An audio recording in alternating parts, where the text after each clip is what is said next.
मी सध्या परभणीच्या जिंतूर तालुक्यातील सायखेडा या गावामध्ये आहे. खरं तर हा रस्ता जो आहे तो गेल्या अनेक दशकापासून झाला नसल्याचं गावकरी सांगतात. भाजपचं सरकार गेलं, त्यानंतर महाविकास आघाडीचं सरकार आलं.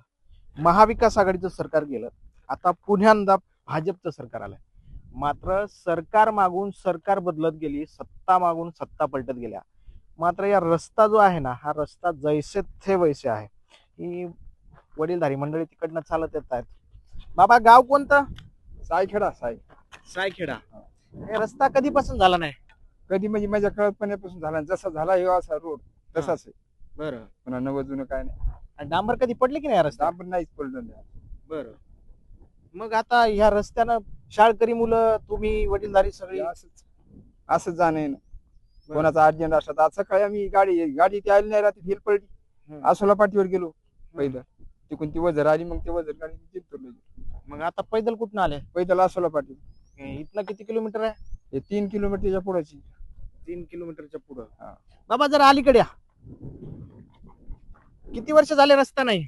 असंच आहे, 10-20 वर्षापासून रस्ता असंच आहे. बर. हो. मग अर्जंट काही काम पडलं तर? काम पडतं मोटरसायकल जावं, नाही तर कसं जावं, पायी जावं, काम करा.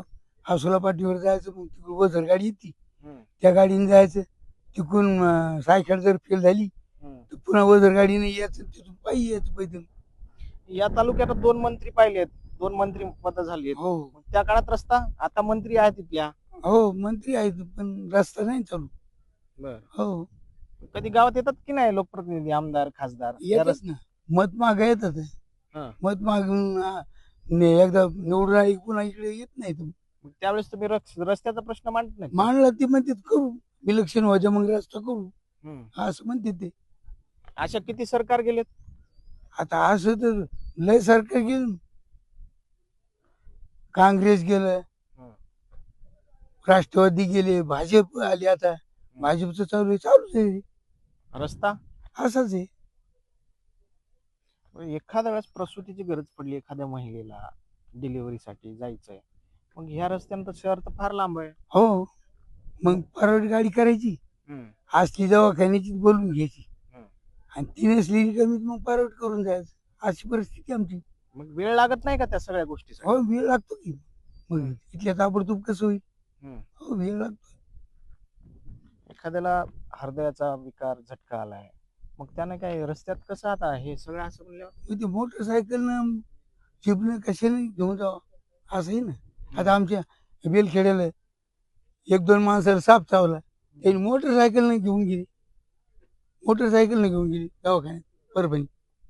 हो. अनेकदा लोकही दगावत असतील. आता लोक पण काय करतील? काय मागणी काय मग आता? आम्हाला काही मागे काय नाही, रस्ता चांगला झाला बस झालं. फक्त रस्ता पाहिजे चांगला. बरं. गावात एसटी याची सुविधा, रस्ता चांगला पाहिजे, बाकी काय नाही.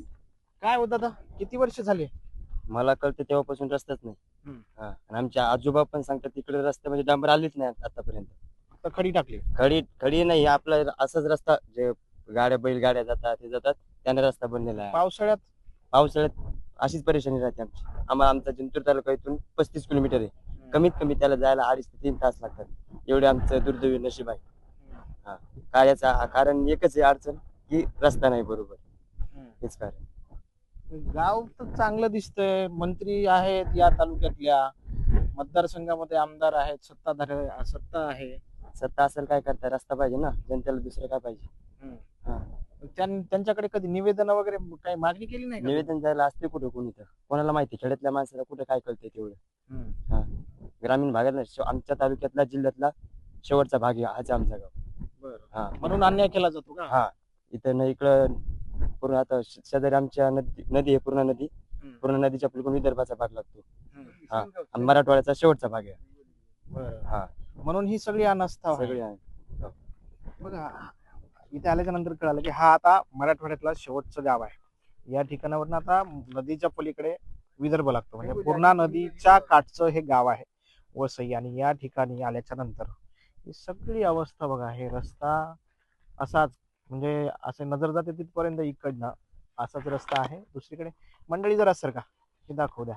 आणि हे इकडनं हा सगळा रस्ता म्हणजे जिथपर्यंत गाव आहे तिथपर्यंत सगळा खडी दिसते आणि याच रस्त्यावरनं या सगळ्या नागरिकांना पायपीट करावं लागते. मात्र गेल्या अनेक दशकापासून ही परिस्थिती आहे. मात्र अद्यापही कुठल्याही सरकारनं या संदर्भातली खबरदारी किंवा दखल घेतली नाहीये. त्यामुळे आता गावकऱ्यांकडनं मागणी होते की हा रस्ता सुरळीत करावा, जेणेकरून या ठिकाणावरनं जाणाऱ्या पायपीट करणाऱ्या लोकांची जी व्यथा आहे ती एकदा तरी थांबेल आणि या रस्त्यावरनं जे लोक जीव मुठीत घेऊन जातात त्यांची ही दयनीय अवस्था ऐकल्यानंतर सरकार मायबाप तरी या लोकांना हा रस्ता करून देते का, हे पाहणं महत्वाचं ठरणार आहे.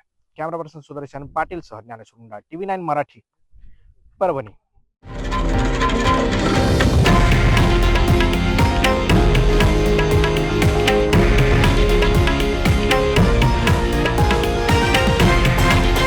हे आहे देशातील नंबर 1 न्यूज नेटवर्क आणि आपण पाहत आहात TV9 मराठी, एकमेव.